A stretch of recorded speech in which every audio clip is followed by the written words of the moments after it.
I used to think I knew exactly why my marriage ended.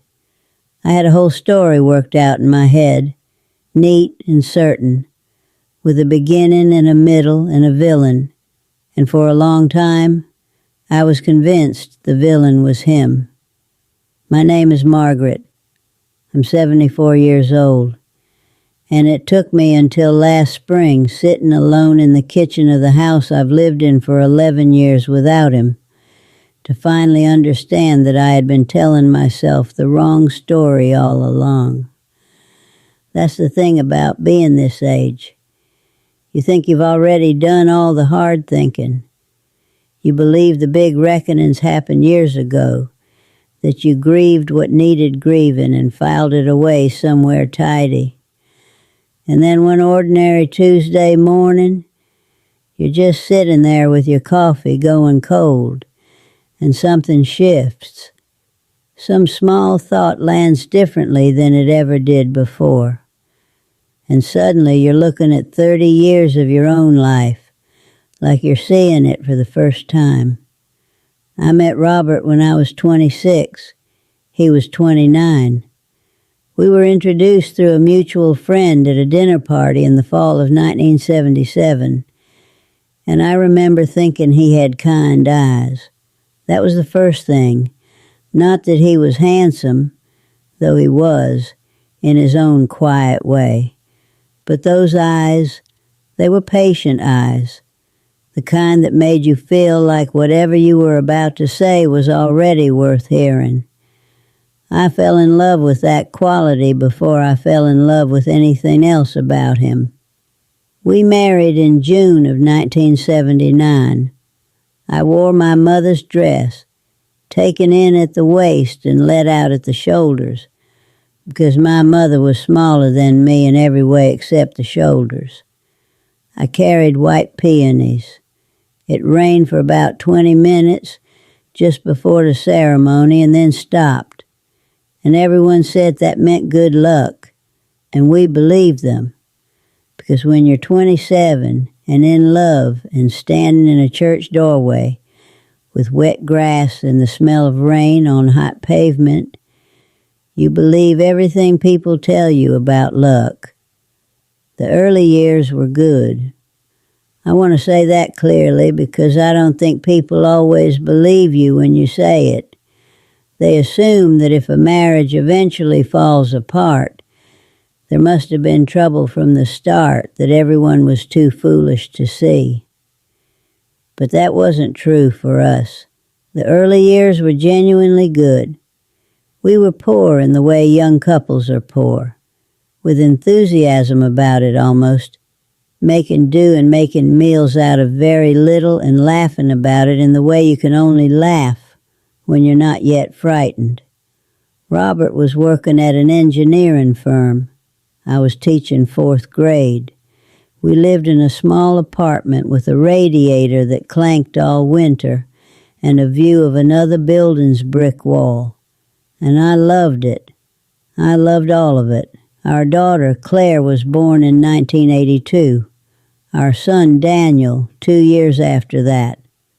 And this is where I have to be careful, because this is where the story I always told myself would usually begin to soften and blur, where I'd say something like, "We were busy. We were just so busy with the children," as though that explains everything and excuses everything all at once. But I've been sitting with this long enough now to know that busy isn't a reason. Busy is a condition. What matters is what you choose to do inside that condition. And what I chose, more often than I ever admitted to myself, was to be somewhere else. Not physically. I was there. I was at the dinner table and at the school plays and on the family vacations. I was present in all the ways that can be documented and photographed and pointed to later as evidence of a life fully lived. But I was not truly there in the way that matters. I was in my own head. I was thinking about the next thing that needed doing. I was somewhere just slightly to the left of where Robert was, and I told myself it didn't matter, that he understood, that we both understood, that this was just what marriage looked like after a few years when there were children and careers and a mortgage and a life pressing in on you from every direction. What I didn't understand then, what I truly, genuinely did not understand, is that a marriage isn't maintained by the big moments. It's maintained by the small ones. By the moment when your husband walks into the kitchen and says something ordinary, and instead of really listening, you say, mm-hmm, and keep doing what you're doing.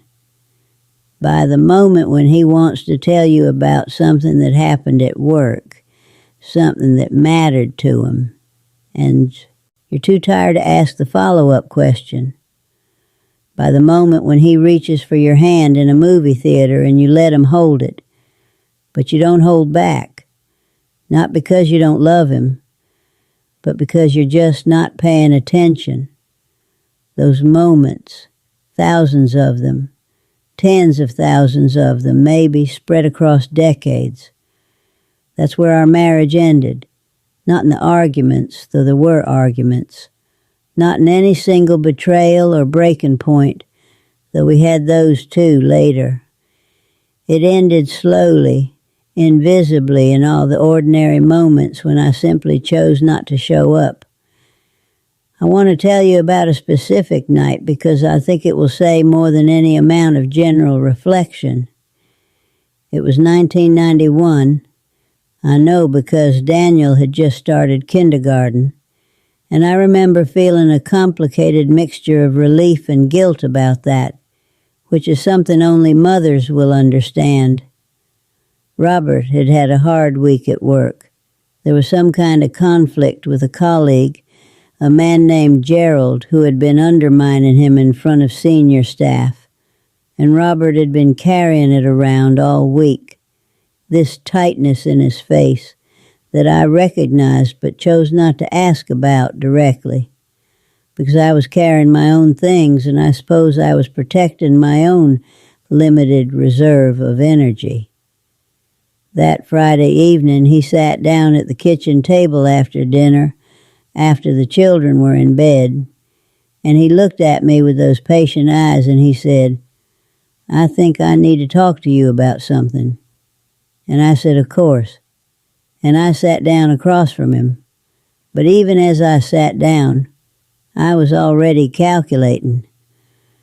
I was already thinking about the load of laundry I still needed to put in the dryer and the permission slip I needed to sign for Claire's field trip and whether we had enough milk for the morning. I was sitting across from my husband, who needed me, and I was 100 miles away. He talked for maybe 20 minutes. He told me about Gerald, about the things that had been said, about the way it made him feel overlooked and disrespected after all the years he'd given to that company. And I listened. I did listen.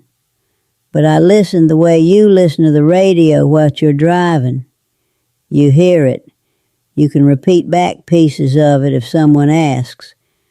But you're not really inside it. You're not feeling it alongside the person who's speaking.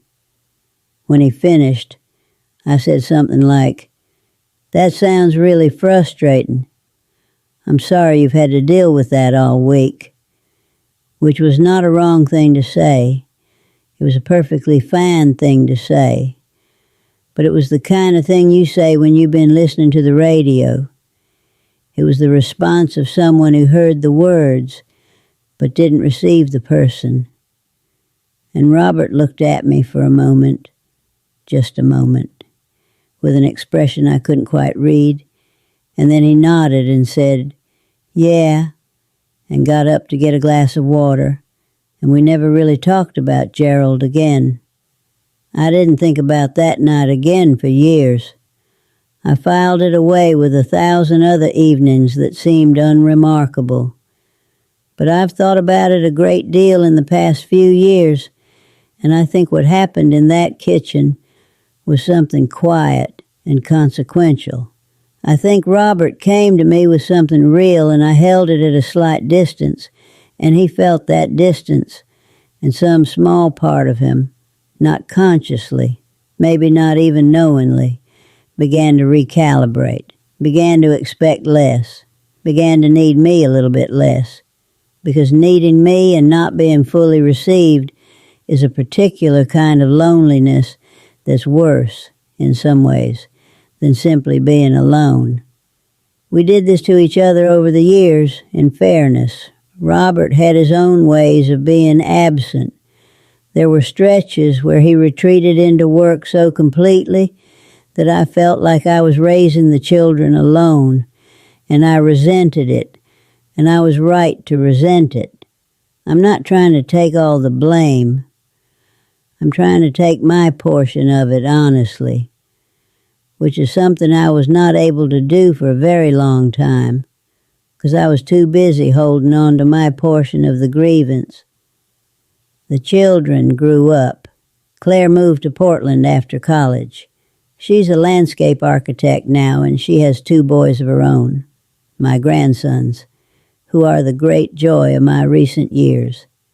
Daniel lives closer, about 40 minutes from me, and he calls every Sunday morning without fail, which is one of those small things a person does that quietly saves you.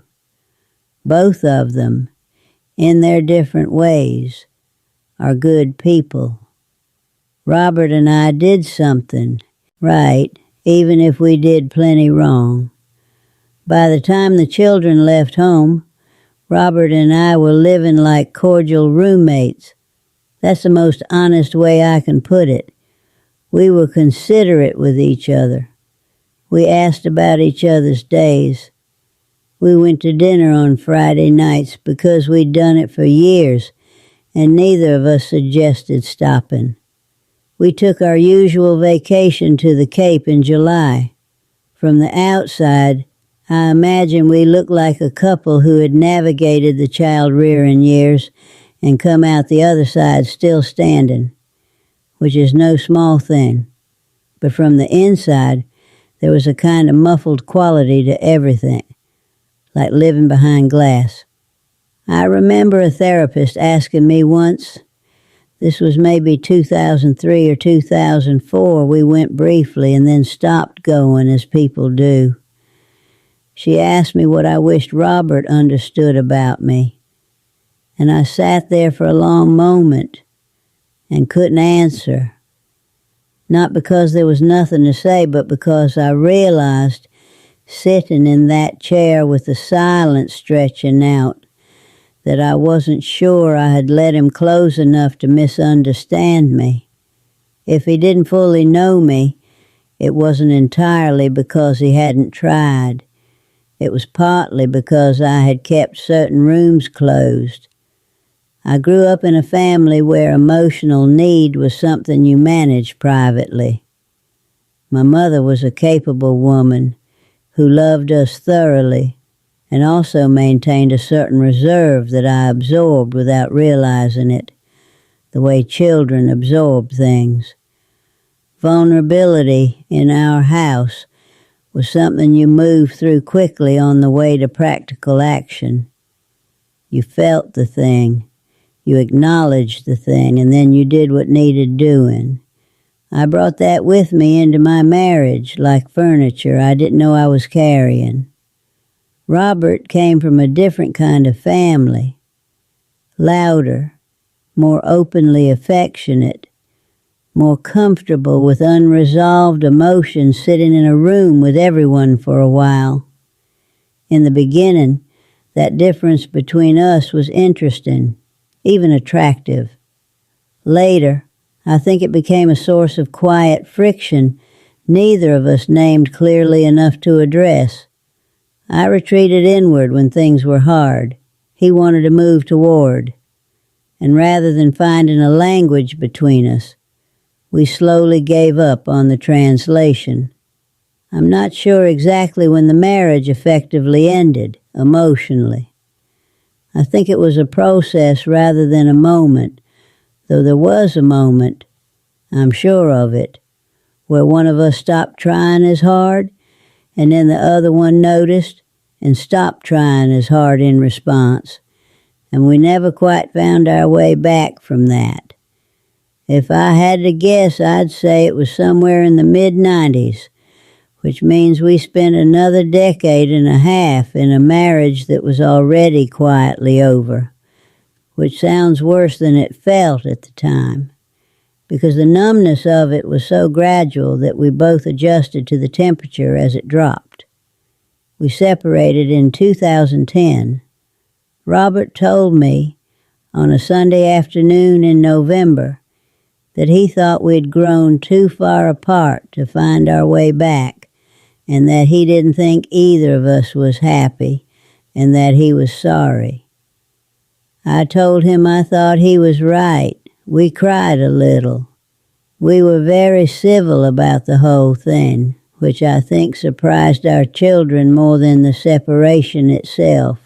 There were no screaming matches, no dramatic revelations, no exposure of secret lives.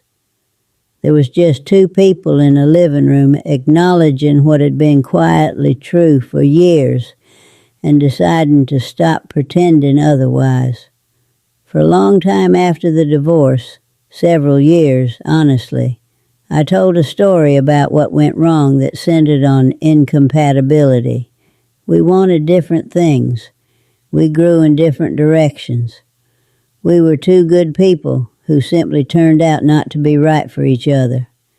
That story felt true enough, and it was kind to both of us, and I held on to it like a comfortable explanation that cost me nothing. But last spring something happened that changed all of that. I was going through some old boxes, the kind of project you take on when you're in your 70s and you've started to think seriously about not leaving your children with a storage unit full of mysteries. And I found a box of Robert's things that had never been fully sorted. Cards mostly, letters, a few photographs. And in that box near the bottom, I found a letter he had written to me that I had never received, or perhaps received and forgotten. I don't know which, and I'll never know. It wasn't dated, but from the context, I think it was written sometime in the late 90s, which would have put us somewhere in the long middle section of our marriage. It was 4 pages, handwritten, and it was the most open thing I had ever seen from him. He wrote about feeling lonely inside our marriage, but not in an accusing way. He wrote about missing me, missing the version of me he'd felt close to in the early years, wondering where she had gone and whether it was something he had done. He wrote about wanting to try harder and not knowing how to begin. He wrote about loving me and being frightened that love alone wasn't going to be enough. I sat on the floor of my spare bedroom for a long time after reading that letter. A very long time. And what came over me wasn't grief exactly, though there was grief in it. It was something more like recognition. It was the feeling of seeing your own behavior clearly, perhaps for the first time, from the outside looking in, of understanding that while you were in there protecting yourself from the discomfort of being fully known, someone was standing on the other side of the door, writing letters. I don't know if he ever sent that letter. I don't know if I lost it or forgot it or set it aside during some busy week and let it slip beneath other papers and other urgencies. What I know is that he wrote it. He tried to reach me in that particular way, in that particular season, and whatever happened after, he tried. And I want to be honest with myself about whether I was reachable. I think the truest thing I can say about why my marriage ended is this. I was afraid. Not of Robert. He was never frightening to me. I was afraid of need itself. of needing and not being met, of being fully seen and somehow found wanting. And so I managed the distance between us very carefully, keeping it close enough to feel like connection, but far enough to feel safe. And Robert, patient man that he was, waited for years for that distance to close. And eventually, he stopped waiting, which was the right thing to do, even though it broke something in both of us. We have a cordial relationship now, Robert and I. He remarried 6 years ago, a woman named Patricia, who seems warm and direct in the ways I wasn't. And I have no complicated feelings about that, only something that I think is genuine happiness for him, which surprised me when I discovered it was real. I see him occasionally at events involving the children, and we are kind to each other in the way of people who shared something large and handled the ending of it with as much grace as they could manage. I think about the version of myself who was 27 and standing in a church doorway with wet grass and white peonies, and I wish I could tell her something, not to save the marriage. I don't know that it could have been saved, or even that saving it was always the right goal. But I'd tell her to be less afraid, to let people in further than she thought was safe, to understand that being known is not the same as being vulnerable in a way that will destroy you, that it is, in fact, the only way to be genuinely loved. And I'd tell her that the marriage will not end in any argument she has, or any crisis she faces, or any clear dramatic moment she can point to later and say, "There, that's where it broke." It will end in the slow accumulation of small moments when she looks away, when she says, instead of truly listening, when she lets the conversation stop a sentence before it needed to go further. It will end in Tuesday evenings and ordinary Novembers and all the unremarkable moments that don't seem to count until you're sitting on a floor decades later, holding a letter in your hands, understanding finally what they were. I don't tell this story to mourn. I've done my mourning. I tell it because I suspect I am not the only one who has loved someone carefully, from a careful distance, and called that love sufficient. I tell it because if there is someone listening who is still in the middle of their marriage, still in the long, ordinary middle of it, where nothing feels particularly urgent, I want them to hear this. Go back. Go back to the dinner table. Put down the list of things that need doing and look at the person across from you. Ask the follow-up question. Hold the hand in the dark. Let yourself be reached. The regrets I carry at 74 are not the bold ones. They're not the things I did wrong loudly or dramatically. They're the quiet ones, the moments of withdrawal, the doors I kept, closed when I could have opened them. Those are the ones that stay with you, surprisingly small and surprisingly heavy, like stones in a pocket you forgot you were wearing. I am well. I want to be clear about that. I have my daughter and my son and my grandsons and my kitchen and my Tuesday mornings with cold coffee and the long, slow work of understanding my own life, which I think will keep me occupied for whatever years I have left. I am not without joy. I am not without gratitude. But I hold the marriage in my memory differently now than I did before that letter. I hold it with more honesty and less comfort, which I think is the right way to hold things that mattered. If Robert were to read these words, which he won't, but if he could, I'd want him to know that I finally understand what he was asking of me in that kitchen in 1991, and in that letter, and in all the years between. And I'd want him to know that I'm sorry it took me this long to understand it clearly, and that his patient eyes were right about me from the beginning, and that being seen by someone and not fully stepping into it is something I'll spend the rest of my life gently correcting in whatever relationships I'm still lucky enough to have. That's what 74 has given me, if it's given me anything. Not answers, not peace exactly, or not only that, but a willingness to look at things directly without the flattering softness I used to layer over the difficult parts. The marriage was real, and the love was real, and the failure of it was also real, and belonged to both of us in different proportions, and all of that can be true at the same time, held together without one piece canceling out the others.